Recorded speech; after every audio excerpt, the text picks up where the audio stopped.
Hello everyone, my name is Tina, and let's talk about this Nod-Krai stream that we had. Now we know a little more about what kind of nation it's gonna be, what kind of content we're getting in the future, as well as we have gotten some insight what the developers think about the game and what kind of direction it's gonna be taking, as well as we might have a potential theory about PAIMON'S real identity and what kind of connection she has with Teyvat's secret itself. So that's a lot. Let's just go through what they talked about in the stream and how it might imply those things. The first point they mentioned was Genshin's lore itself, how it started with us searching for our sibling while exploring each nation. However, something they mentioned was they just created too many loose threads. Not just through side content like world quests or story quests, but a lot of lore is hidden inside random books, even artifact stat descriptions, and it can get very confusing for people who just play through the Archon quest. Also, as far as I know now, you can just skip through most of the regions of the Lia. You can just go to Deathland. Not even talk about the fact that Teyvat's secret itself, the fake sky, was first mentioned in like a 1.1 or 1.2 limited time event. Unless you search up Genshin wiki pages for hours, which I might have done, it is definitely incredibly convoluted, and this is something that they want to change with Nod-Krai. First of all, they mentioned that while Nod-Krai will resemble some real-life locations, they mentioned elements from the Nordic mythology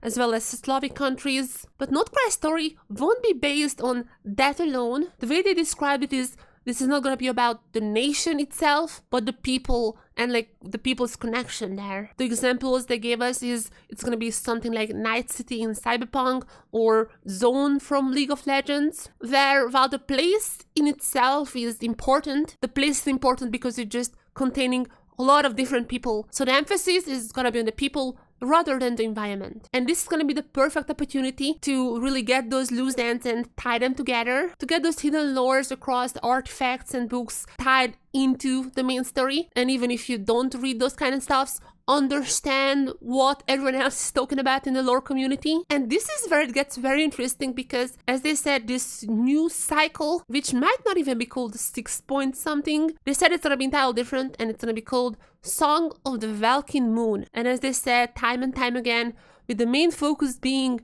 moon. Ancient Teyvat had 3 moons. This is a well-known fact at this point. They even said it themselves in the stream. And these 3 moons have appeared in numerous world quests so far, but kind of just like, here it is, here it is, here it is. Not necessarily connecting them into a main plot line, but we know they're somehow connecting. And this is where the newly released web event is coming into the picture, because there were some things we knew already. Obviously the fake sky, we could literally see the fake sky in 5.1 Archon quest. We could see the moon there. I mean, we see the moon itself, at least one of them, while we're playing Genshin in Teyvat. If you just look at the night sky, there's a moon there. If you go to the bottom of the spiral abyss, there's another moon there. And from a book called Heart's Desire, we also know that these 3 moons were called Aria, Sonnet, and Canon, which are musical terms, and these new patches are gonna be called Song of the Valkyrie Moon. So that's where the song part comes in, but the other part, Valkyrie Moon, that is where a lot of the theory is based around right now. Since we already know Valkyrie Moon, personally I have purchased it a lot, and I'm pretty sure a lot of you guys has also purchased it. We are quite familiar about this beautiful thing giving us Primo gems every single day, and how is this connected to Paimon. Let's just take a step back for now. I swear I'm gonna explain it very soon. But the moon, this is another moon, the Valkyrie Moon. However, this is not mentioned beforehand in like the lore, and even in the web event it was not mentioned, but we learned some new things about the other 3 moons. We learned that when the frost moon ceased to turn, nations faltered and fell into ruin. Since this is not turning, it's probably the one that we are seeing on the sky. I mean, if you just look up there, that is the same phase. It's not turning. This is the exact same moon that we're seeing, which is like kind of just like IRL. Okay, I'm not necessarily sure about this connection anymore, but this doesn't matter. That is one of them. We also learned that the iridescent moon, or it's called rainbow moon in like Japanese and other languages, the iridescent moon shattered, the crimson shadow sank into the abyssal sea, which could be the one we're seeing in the spiral abyss. But since he's talking about how it shattered and the crimson shadow sank into the abyssal sea, that also could be the one that we see in 5.1 beyond the fake sky scenes that also had all kind of crimson color around it. And finally, we also learned about the eternal moon, which when it fell, the heavens and earth were thrown into chaos. We don't really know which one is which, not even which is Arya, Sonnet, and Canon. We know that 2 of the moon sisters have died, and the last one is the one that we're seeing in the sky. However, this even gave us a tiny bit of a new info that sparked all of these theories, since when you click in the middle on this page, it says the world, no longer sheltered by eternity, marches toward its final breath, yet from the ashes the new moon rises, it stands spinning the wheel of fate anew, changing the fate, new moon. With this one, if it actually rises, there would be 4 moon. Yes, this is gonna be theory territory, so this is not confirmed, but I think when we hear about new fate and the number 4, could be the descenders, or at least some connection to them. In that case, a potential theory could be heavenly principles being the first moon, or at least has some connection to that, and knowing that the other 2 moon sisters have died, because we know that the third descender is dead, and the third descender's remains is what makes the Gnostices, which is very important, since these moons have the so-called purest form of power, which predates all the elements, and this purest form of power could potentially be used to make the Gnostices, just like how in Natlan, for example, ancient civilization harvested this power into the phlogistons. It could be something like that, using this power to make these elements. And now with all that, let's get into the big theory right now, which is surprisingly kind of accepted. Hear me out, I'm just gonna say it and then talk about it. What if Paimon would be this new moon that the prophecy is talking about? And it might sound crazy. I am not sure if this is true, but hear me out. This is not just my idea, and this is also a long-standing theory, like Paimon being this goddess. There are obviously some memes about her being the heavenly principles. I just came across this while editing the video. I was like, oh, this is from the Autumn quest. They were like, Paimon is like a moon. Wow, such a cool foreshadowing. So people went back and found it. No, this is posted 3 years ago. Sky Slippers, you're a prophet. But something I talked about beforehand is how Paimon is having the Omni element on herself. This element was not really known at the start of the game, but when TCG was announced, that is the Omni element, which could be used for all the other elements. And this is always suspicious to me, since there's only one person in the game who can use all the elements, the Traveler. So this duo definitely has something to do with that. And with now the Nod-Krai stream saying that the moon is in the middle of everything in Teyvat, potentially Teyvat's secret as well, since if you remember the book that the Abyss stole because it contained the secret of Teyvat, that is also talking about how the moon was shining to one spot in this fairy tale, which was not in the vision of the Night Mother. The moon has been a prevalent thing, but as the stream said it just in all kinds of various books, there is another occasion that this little, sometimes annoying but lovely companion appears. Most likely the Valkyrie moon. The Valkyrie moon that you get every single day if you buy it. That little thing just has to be Paimon, or Paimon's sibling. I mean, that could be a plot, but something has to do with Paimon. Looks like Paimon, has the white hair, has the Omni element on it. Paimon is the one who's giving us the Primal Gems. She's the one who's blessing us with those Primal Gems.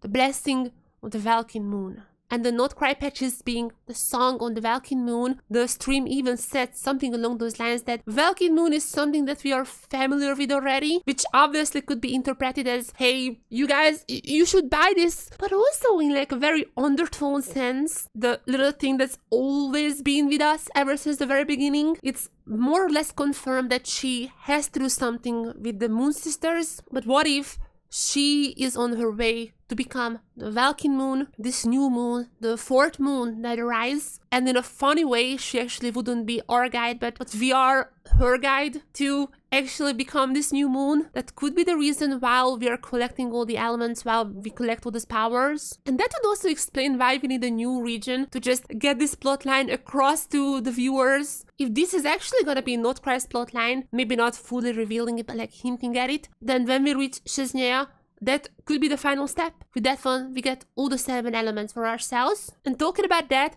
that would also explain the Fatui's obsession with collecting all the Gnostices. One of my theories, basically ever since the end of the Phantom quest line, was that the reason the Fatui is collecting the Gnostices is because they wanna revive the third descender. And now with all this information, it could be that they don't wanna necessarily revive the third descender, but more like create a new moon if the third descender was actually a moon, which, I mean, this is just kind of metaphorical. I don't know if Paimon would just transform into a moon at the end of the story. Maybe just metaphorical, but somehow they want to recreate a moon, and with that, the purest form of power, and that's how they want to control this new world. That could also be why Dottora is so obsessed with creating a new god, which he himself said explicitly. If he somehow gets all the Narcissus, and with that could combine the power, somehow recreate one of the old moons, and the reason they could be in Nod-Krai is because we know that they are worshipping the Moon Sisters. They're unique in that sense.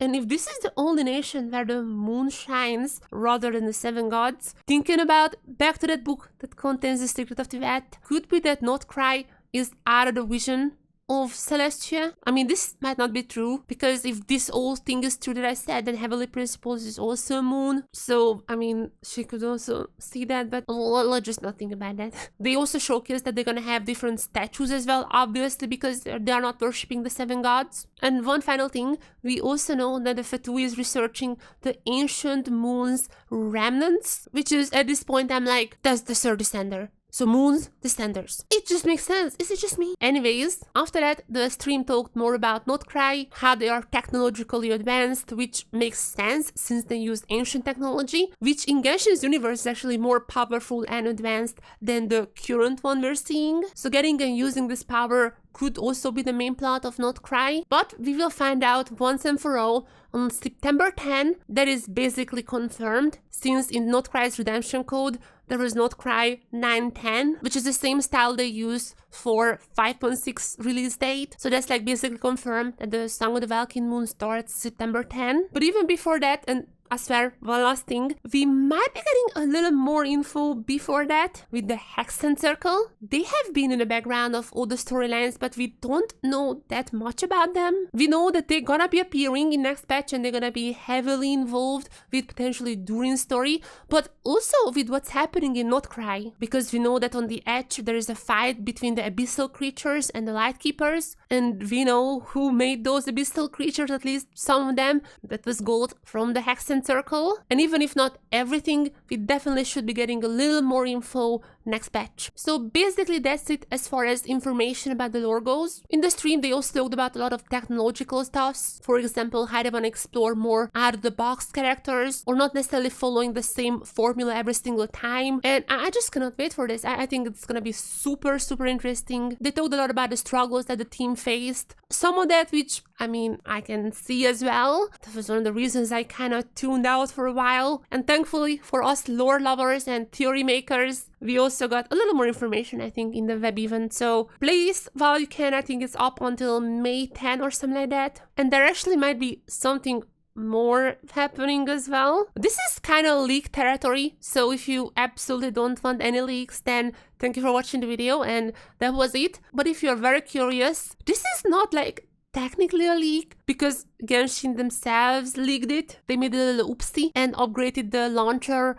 a little bit earlier, I think, how they wanted. And we have seen the last image for the web event, which I would assume this would appear in the launcher after May 10. And we can definitely see the fake sky there with one moon behind it and one shattered. Now, why is it hidden? Is it the Heavenly Principles hiding? Is the Heavenly Principles hiding the source of the Narcissus? Or even the second descender, who we don't know much about? So there could be any one of them, and if we get more information, that's gonna be another video on this channel. But that's it for now. If you enjoyed this video, make sure to give it a like, and also subscribe for more Genshin content, as I am back and I'm reading so much lore already. It feels right at home. Thank you for watching. Bye bye!